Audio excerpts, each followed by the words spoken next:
Welcome to another Willy Weighs In. This, again, is an Oilers ladder to the back-to-backs that they've been on lately. Quite a few in the past, I'd say month to 2 months, but that schedule was crammed down because of the pandemic and it needs to be made up. So here we are, coming off a win yesterday against the Florida Panthers in the afternoon, starting off against the Carolina Hurricanes. Mike Smith is starting in net, hoping the guy can get that monkey off his back, huck it, and say, see ya later, and find his game again.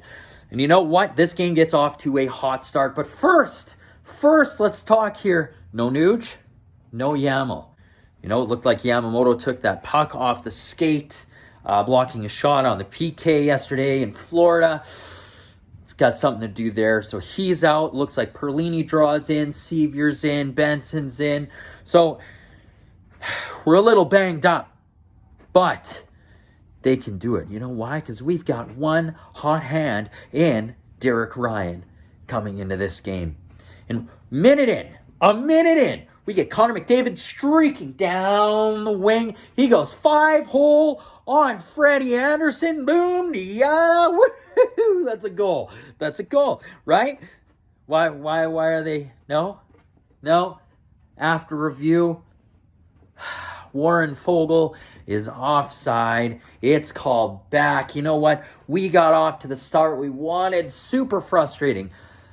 And then all of a sudden the tables start to turn. You see the momentum swing.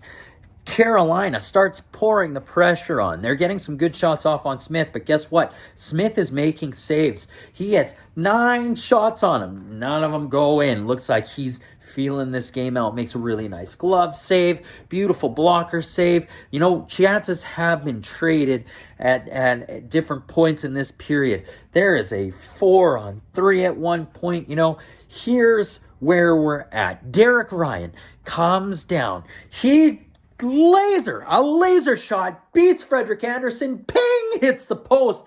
Good God, this guy, unreal. You know, Bouchard comes down, just misses on this glove hand side, hits the side of the net. Evander Kane comes down. Oh, he misses the net. You know, we get a slap shot in the seam right in the middle by Hyman on a shorthanded chance. Save made by Freddie Andersen. Someone try to go 5-hole on Freddie Andersen. It's Derek Ryan again. Buzzing. Tries to go 5-hole. Andersen makes the save. Whew. It's been a really fun game to watch. But, again, tragedy strikes the Oilers. First off, we lose Connor McDavid. Connor gets high-sticked in the mouth. He's bleeding. May have lost some teeth. He's out. Does not come back for the period. So that's a loss.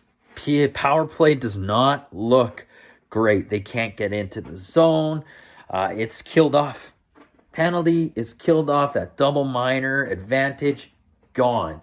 And then Carolina comes down and Svechnikov gets the puck low, hits out front, right in between the hash marks, right in the slot, wide open is Teuvo Teravainen, who makes no mistake. Mike Smith does not have a hope in hell in making that stop. It's a beautiful goal, top shelf, not Smith's fault. Same thing happens on a power play. Svechnikov gets it low, gets it up high to Sebastian Aho, who's a little further back than where Teuvo Teravainen was for his goal, but same goal. Mike Smith, no chance. Has to hug the post. Has to respect Svechnikov.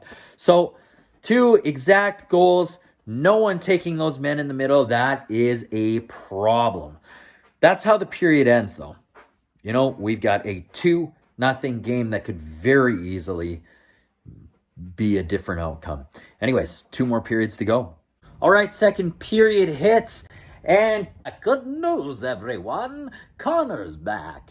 Looks like he's missing maybe a tooth or two, but he is flying. We see a couple great chances in this period. First off, we get a goal from the hot hand on the team. Derek Ryan streaking down the wing, cuts in front of the net, right in front of a Canes player, and 5-hole on Anderson cuts the lead in half. 2-1 for the Carolina Hurricanes. And we get Perlini making his presence felt. He cuts in between two defenders, gets a little bit of a foot race on them, puts a nice high backhand on Anderson. Anderson makes the stop. And then we see a lot of Connor McDavid created chaos. He is wheeling and dealing out in front of the net with Canes players down, Anderson down. Edmonton just can't seem to get the puck into the net. That's it. We see a beautiful pass from Draisaitl up to Evander Kane. Can't beat Anderson. Anderson has played pretty well. He's finding pucks. Edmonton is putting the pressure on. They've got back up in shots, and they're about even with Carolina. And Mike Smith is playing good hockey. You know, it was a very quick period, except for the, where the glass and the sanction kind of meet. There was a bit of a hiccup there that took forever to sort out, but they did it. And you know what? Edmonton's looking good, especially on the last game of a back-to-back. And apparently they've had 4 of these in 19 days. Unreal. Let's see how they come out of this one. What's the third period going to be like? There was also another goal right off the bat in the second, and it was a Pesce goal that rode up, beat Smith top shelf, but thank the gods they were offside. Challenge accepted. Whew. Lucky break for the Oilers. Could have very easily been 3-0 at that point. But we're heading into the third with a 2-1 deficit. It's very easy to overcome. Come on. We can do it, Oilers. Let's see how it goes. Okay, third period comes, and you know what? Edmonton is playing well. Hyman comes out from behind the net, gets a backhand off, and just about beats Anderson. That's about one of the best chances that they get this period. Kane goes to center a pass to a streaking Draisaitl. It just deflects, just wide, just misses the net. You know what? Edmonton falls in this one. 2-1 loss to the Hurricanes, but unbelievable chances. They did not lose for a lack of trying.